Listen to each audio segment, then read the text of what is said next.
Good morning, good afternoon, whatever it is for you. I hope you're having a fantastic day. My name is Zach Shomler, and this is my new dorm room, actually. So welcome to my room. It's incredibly hot. I'll probably sweat through this shirt by the time I'm done recording this. I want to start this by telling you guys a quote I heard the other day. And the quote is this. It said, "It's smart. So a smart man learns from his mistakes.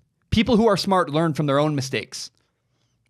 Wisdom, wise people with wisdom learn from other people's mistakes." So I really hope everybody watching this is incredibly wise. I hope you all watch this video and you learn from my mistakes. Learn from the dumb things I've done. And that's what I'm going to talk about in this video. I'm excited. I had a tough summer. I had a hard summer and I learned so much. I learned a ton this summer. I want to talk about my most noteworthy mistake this summer. I think, honestly, first, it's important to say, don't run from your mistakes. Own them, admit them, and learn from your mistakes. That's the point of this video that I hope you can, if you take nothing else away from this video, please learn that it's important to learn from your mistakes. My fear is that this could come across as pretentious. That's not my goal at all. I really hope that someone can watch this or listen to this if you're listening on SoundCloud. You can watch this or listen to this and learn something. Learn from me. So my biggest mistake I made this summer was I made a video called "Why I Hate College." And it was stupid for so many reasons. There were so many reasons why it was just a dumb video. But there's one I want to focus on in particular. That idea is angry. I was incredibly angry. I was full of anger. And I had to deal with, why am I angry? Why am I mad about this? What's going on here? And the root of anger, what I realized, I wasn't just angry, I was sad. The root of anger is sadness. And it's deeper than just sad. I wasn't just sad. I was disappointed. I wasn't mad about college. I was disappointed about college. School wasn't what I wanted. I was incredibly disappointed. And my disappointment became anger. And that's where problem number 2 comes into play. It's not just anger. It's not just the disappointment. It's the fact that I didn't look inward. I looked to blame other people for my feelings. I'm mad. It's your fault. No, you can't do that. That's where I compounded the mistake and made it worse. I blamed other people instead of asking, why am I disappointed? What's happening here? And part of the reason why I was so disappointed was I had unhelpful expectations. Look, I still have a ton of pain about school. I'm incredibly sad, but I can't change the program. I can't change the broadcasting program at Washington State University. But what can I control? I can control myself. I can control me. And I can control my expectations. I dealt with disappointment many times this summer. First I had college. I was incredibly disappointed about college. And then I tried to transfer to Montana State, and that didn't work out. And that was incredibly disappointing. Also, I had a girlfriend for a brief, period. And that didn't work out. That was really disappointing. You could call it a summer of disappointment. The summer of disappointment. That sounds incredibly sad. That sounds awful. But actually, it was the best summer of my life. I had so much fun. I had really tough challenges, but I learned from all of them. This was the most important, impactful time of my life. My brother died once. You'd think that would be the most impactful time of my life. No, it was really 2 years later when I learned from all that crap I went through. The summer of disappointment was so good because I learned a ton. I want to start with my ex-girlfriend. My ex-girlfriend is a great person, wonderful girl, and we were just in different places. My ex-girlfriend and I were just in different places, and I was really disappointed when we broke up. I was really disappointed. I really liked her, and I really liked her family.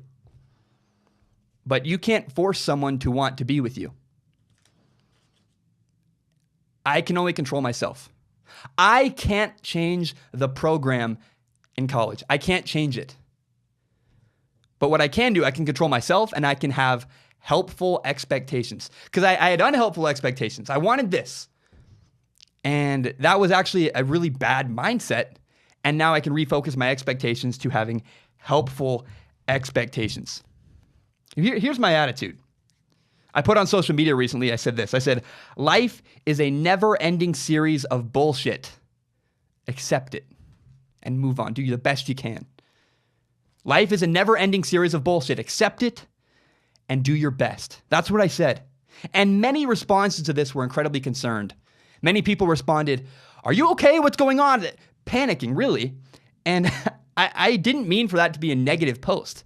I didn't mean for that to be a awful, awful thing. I thought it was a great thing, a freeing thing, a good thing for me, a positive post.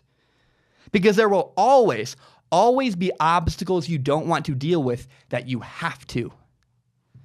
And you need to accept them and then do the very best you can. Because you're not going to change it. Accept it. Do the best you can.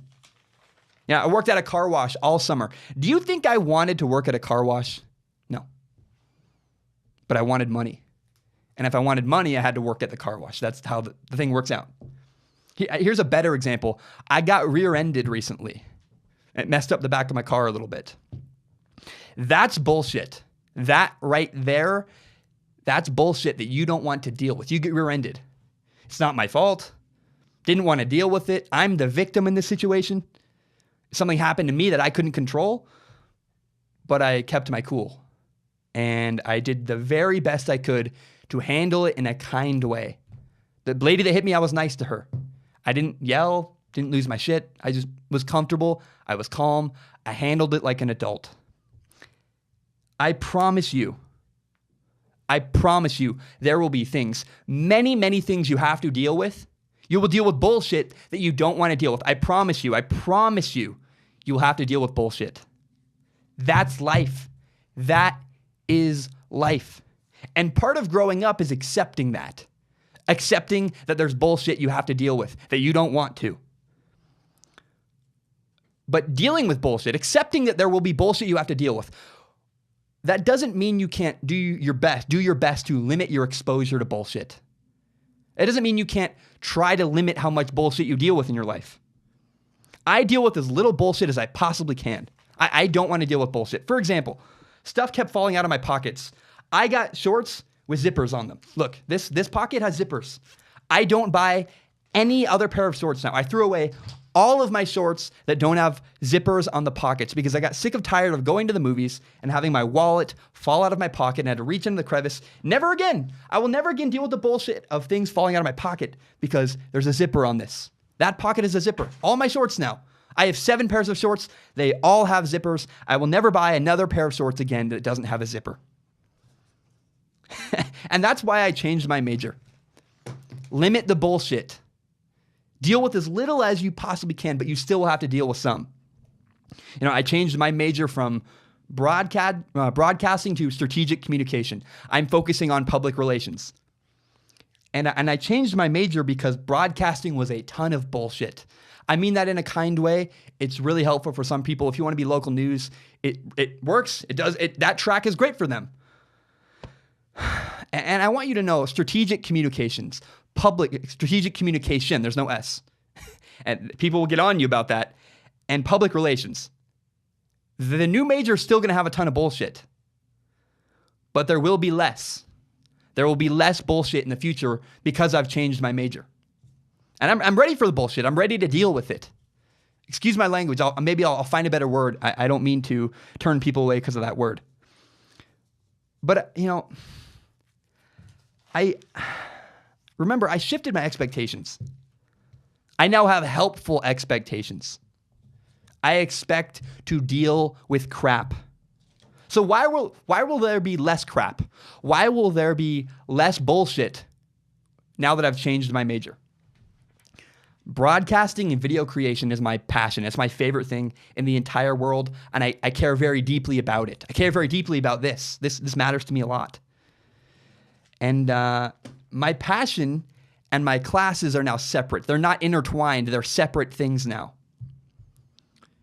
When something is wrong in production, when something goes wrong in a video, when the approach is bad, it irritates me to no end. Because I care about it. I want it to be good. And when I can't control something that's wrong, and I'm not allowed to, that's frustrating to me. Because I'm like, that's wrong. I don't like that. I want to do it better. Because again, it's because I care. I want it done right because I care about it. I'm incredibly passionate about it. So what I did, I intentionally stepped away. I said, all right, I'm going to walk away. Now I'm a regular student. I'm a regular student that happens to make videos on the side. I'm not a broadcasting student trying to make videos. I'm a regular student making videos. That's who I am now. School's over here, and separate is my videos that I make. Strong Opinion Sports, this video right here. I no longer need the approval of my professors. I don't. I don't need to do it their way. I can do it my way. I can do it the way I envision. I can do it the way I can say the words I want to say. I can be open. I don't want to get into it, but I can do it my way. And I hope that my professors, my former professors that I will not be taking classes from anymore, I hope they like my videos. But if they don't, I don't care. But I want to be very careful here because this statement is self-aware. You know, when I say I want to do it my way, I understand I'm a 21-year-old kid who doesn't have a degree. I don't have 10 years of experience, 15 years of experience. I'm a young kid learning. I know that. But there are some things I really strongly disagree with. And now, by switching my major, I don't have to listen. I'm willing to listen. I will. That's fine. But the things I strongly disagree with, I don't have to do. I don't know. I don't think some of the people in the program understood my goals, my desires, or my hopes, and I really disagreed with their approach.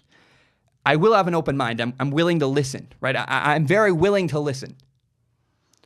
But again, by changing majors, that means that if I listen and I don't agree, I'm not forced to do it a certain way. I can do it my way. And if feedback comes and it's helpful, I'll use it. But if it's not, if I disagree with it, because I don't want to do local news, I have a different approach than some, I don't have to follow their way of doing things. I can do it my way. That means a lot to me. But I have no delusions. I'm not delusional here. I understand there will be bullshit in public relations. There will be bullshit in my new major. And, when the system's flawed, when I come across a class that's broken and the system is flawed and it's unfair, it's stupid, whatever, I'm not going to get as hooked because public relations, strategic communication, that is not my passion. It's not, I expect it to be unfair. I expect it to be wrong. And I'm just going to do the very best I can. I'm going to have a good attitude and do the best I can in this new major. This is why I don't want to be a local news host. I know you're probably sitting there thinking, Zach, if you can deal with that BS, why can't you deal with the BS in the broadcasting program? Because it's a different level of passion for me. I care too much. I get hooked. And I know myself, I can't let it go. I can't do that. I'll never work in local news because it's not the way I want to broadcast. It's not authentic. It's not honest. It's not real. I don't like it. Not all of it. There's some good things. I'm not trying to trash on local news at all. It's just not what I want to do. And I really, if I'm going to do broadcasting, I want to do it my way, the way I envision it. I would rather sell insurance, honestly, than do local news because it'd be so close and yet so far because I'd be on the tip of my dreams, but not quite actually having them because I'd be limited and I'd be forced to do certain things I didn't want to do. If I'm going to make videos, I want to share my ideas, my thoughts, say the things I want to do. I want to do it my way. And at least even if I work in radio, I'm willing to do, I'll work for Fox Sports Radio, I'll do ESPN, whatever. But I want a little bit of control. If I don't have any control, again, I'd rather sell insurance. I just can't. I refuse to do that. Or I'll do it myself. I'll do this. I'll do it myself. And, I've given up on learning technical skills in college. If I learn something that helps me make videos, that is awesome. That'd be great. But I no longer expect that. I hope for it. That'd be cool. But I don't think it's going to happen. I don't think I'm going to learn any technical skills or better lighting or yada yada. I'm not going to learn that. And I wasn't going to learn that. And I no longer expect to learn that. I now have helpful expectations. Here's what I do expect. Here is the thing I expect to learn in the next 2 years of college. I have 2 years left, and I'm going to learn a ton of valuable lessons. I'm going to learn a lot. I'm going to learn how to deal with a bad boss. I'm going to learn how to work in a group with people that I don't like, maybe. All kinds of stuff. There will be a bunch of little struggles in a row. And that is going to be great. Now my final point, and I hope you hear this. Please, please hear this. Struggling is not bad. Struggling is not a bad thing at all. It's a painful thing. It hurts a lot. I'm not discounting. When my girlfriend broke up with me, that was awful. Like I wasn't like, oh, great. Like that's so cool. I'm so happy about this. But I knew that I could learn something from it. I knew there'd be value in it. I'm very open on social media. Probably, maybe some people feel weird about it, and that's okay. I'm not worried about it. What I don't want to be is a highlight reel. You know, you see people on social media, they only show the positive stuff. They never show the bad stuff. And you're like, that guy has the best life ever. In reality, he has the best life ever, but he probably has moments that he goes, I stubbed my toe, or I don't want to pay this bill, or this or that. There's moments that you're like, I don't want to do this, or this sucks. It's not perfect all the time. Nobody's life is perfect all the time. And I'm very intentional. I try to share the good moments as well as the bad moments. Like, I'm happy. I love my life. I promise you, I love it. But I try to share the bad moments of my life as well. I never want to be accused of being fake or inauthentic. That's not who I want to be. And I want to change the culture around me. I want to change the way we view social media and the way we view each other, the way it goes around. Because here's the thing. It's okay to struggle. 2 years ago, my younger brother killed himself. And it was awful. Awful. And I've talked about it openly. And I've gotten so many messages from people saying, I'm so glad you said something. It helped me. It impacted me. That's what I hope. Like, that's why I try to share like that. Because I know that other people can relate to it. And then they'll go, oh, I'm not the only one struggling. I don't know. My brother never felt like it was okay to share his struggles. I had no idea my brother was struggling. And so this is me telling you, it's okay to struggle. It's okay to not be happy and giddy and perfect all the time. In fact, I think not only is it okay, it's actually very important. It's important. Like, if you have the best life ever, you never struggle, you never deal with money, you never have someone break your heart, all that stuff, that's really awesome for you. And I applaud you. I don't know how you avoided all those things, but what I know is that I honestly would rather work with somebody who's had their heart broken, who's had to struggle to make money, who's been through that stuff, because there is a lot of value in it. And I remember talking to my brother once. My little brother was like, Zane killed himself and I just can't. And I said, no, this is awful, but it's true. This is an edge you have on other people. You've been through more stuff. And again, no knock on people that have never struggled. Like, I'm really happy for you. That your life has probably been happier than mine, and that's amazing. But there is value. And next time you're struggling, I hope you realize you can learn from it. You can have value there. Now, there's one little phrase I want to mention. You know, this is the final point. This was what I've been leading up to. This is the final point I wanted to make. Sometimes when something bad happens, people use a phrase that I think is incredibly unhelpful. Some people will say, you know, for example, a guy's car will break down and he's stuck on I-5, he misses his job interview, and he'll be like, man, this thing happened to me. And his buddy will say, well, you know, everything happens for a reason. I want to change that. I said I want to change the culture on social media and the culture around people. I would challenge you to use a better phrase. I really don't want people to say everything happens for a reason anymore. Even if you think it's true, it's unhelpful. It's not caring of the person. How about instead you say, man, that's tough. So the first part of that cares for people. Say, man, that's really tough you went through that. I'm sorry your car broke down. What'd you learn from it? There's some kind of lesson, whether it's about patience or it's about preparation, taking care of your car better. There's something you can learn from that. Why did that happen? Or what's your takeaway from that? There's almost always something you can learn. And what'd you learn from that? You know, my friend texted me the other day. Actually, you know, I want to say this first. When your younger brother dies and people tell you, you know, everything happens for a reason, fuck you. No. There's no reason for my brother to commit suicide.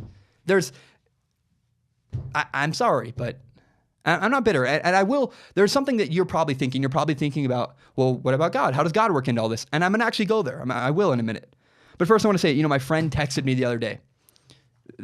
True life story. This really happened to me. The other day, my friend texted me, dude, I almost went to jail last night. And there was some weird bullshit. He was hanging out with the wrong people. This thing happened. And I replied in a helpful way. I think I did. Because here's the thing. If I just said, man, everything happens for a reason, he would have gone, okay. Because it's not helpful. It's dismissive. It's a weak statement that doesn't help anybody. So what I said to him, what I replied with was, man, that's really tough. What'd you learn from it? And you know what he replied? He said, I got to hang out with better people and I got to make better choices and probably keep my cool in this situation. He admitted fault and he learned from it rather than just saying, everything happens for a reason and just moving on. He learned from what actually happened. It was cool. It was a big moment. And I would encourage you, please, use your bad moments in your life for good. You learn from them. Use them for positive. Grow from them. I know that there are some people that are thinking, what about God? What about religion? Because some people say everything happens for a reason because it's part of God's plan, because God makes it happen. Now, I'm agnostic, but I am pretty well-versed. I was once a church leader. And I saw the other day on Facebook, a lady put, my 6-year-old nephew is dying of brain cancer. All part of God's plan. And I thought, wow. Part of God's plan? Really? I mean, I hope if God's real, I hope if God's a real thing, I hope that God is not planning to kill 6-year-olds. I hope if a 6-year-old's going to die of brain cancer and God exists, I hope God's sad. In the Bible, I know this. I've read the Bible many times. In the Bible, there's a verse that says, Jesus wept. Jesus wept. If you're religious, I think we all have free will. And that doesn't mean that God enjoys us suffering, but he gives us the free will. Part of being in a broken world is that we have free will and bad things are going to happen. But I don't think God plans it. I don't think it's enjoyed. I really hope, again, I don't really know what I believe about God, but I hope that if God exists, he doesn't plan to kill a 6-year-old. That's morbid and that's awful. But back to the point. The original point was this. When someone around you is struggling, do not, please, I'm asking you, I'm challenging you to say something better. Do not say, well, everything happens for a reason. Don't say that. I'm challenging you to please say something better. Say something helpful such as, man, what did you learn from that? And really, say, first of all, that sucks. Like, grieve with them. Tell them. Acknowledge their pain because they're telling you because they're sad. But then say something helpful like, what'd you learn from that? That's how you care for your friends. That's a better way. Don't make a weak statement like everything happens for a reason. It's just a weak statement that I'd like to get rid of. I really would like to not have people say that anymore. I hope we can get rid of that one. But if you're struggling, if you're deep in the weeds, my girlfriend broke up with me recently. If your girlfriend broke up with you, you're deep in the weeds, you're upset, and you're discouraged. You're sitting in your room by yourself. I want you to kind of think to yourself, okay, there's value in this. I can learn from this. It doesn't have to be discouraging. What's next? My life's over. Okay, well, let's evaluate. She broke up with you. Why? What happened? Or how do you feel about it? Maybe it's something to do with her. How do you feel? And what can you learn from your feelings? The point is this, there's value. There is tremendous value in struggling. So remember that the points I made in this video were learn from your mistakes. Learn from my mistakes, learn from your mistakes, learn from your feelings, learn from the bad things that happen to you. And set helpful expectations.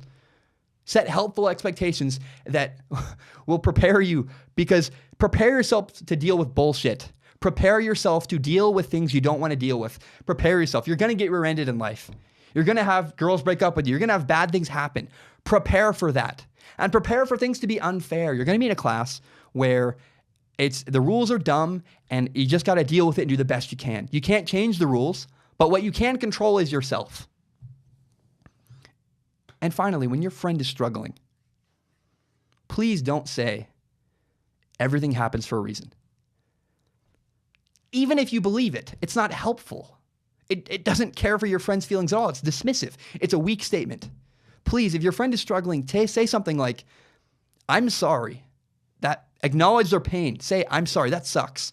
And then again, please say, what can you learn from it? What are your takeaways? Help them grow from it. Help them learn from it.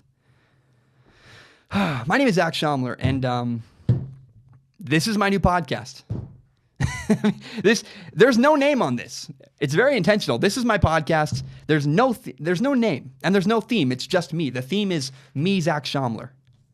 And I think the reason why there's not a name on this podcast is because I think a name could set unhelpful expectations. I don't want, someday I'd love to have a guest on here. I know cool people with cool stories that have done really cool stuff in video or music or sports, yada, yada. I would love to make this, maybe some weeks I interview people and I say, what's going on in your life? And maybe some weeks I'll just sit down and share insights from my week. This happened and let me tell you what I learned from it, yada, yada. Or maybe sometimes it'll be fun stuff. Like, why do people tip at a froyo place? It's a self-serve froyo place. There's no reason for you to tip anybody. He didn't do any work. But just go to Zach Shomler, my Zach Shomler YouTube channel. Go to iTunes, go to SoundCloud, eventually iTunes, go to SoundCloud. I have a Zach Shomler SoundCloud right now. Go to those feeds and just enjoy my content. There's no name on this. It's just my podcast. And I just want to say thank you so much for listening. I hope you have a great day. And I will make another one next week. So thank you so much. Have a great day. Take care. And bye. Also, I want to say one more thing. I kept changing my shirt before recording because it's really hot in here. I regret wearing a gray shirt so much. I understand. I just looked, and the background is gray, and I'm wearing a gray shirt. Dang it! Oh well, it's great. Listen to it. It's awesome. I don't really care. That's the show. It's a mess. So thank you so much for tuning in. I really appreciate you, and have a great rest of your day.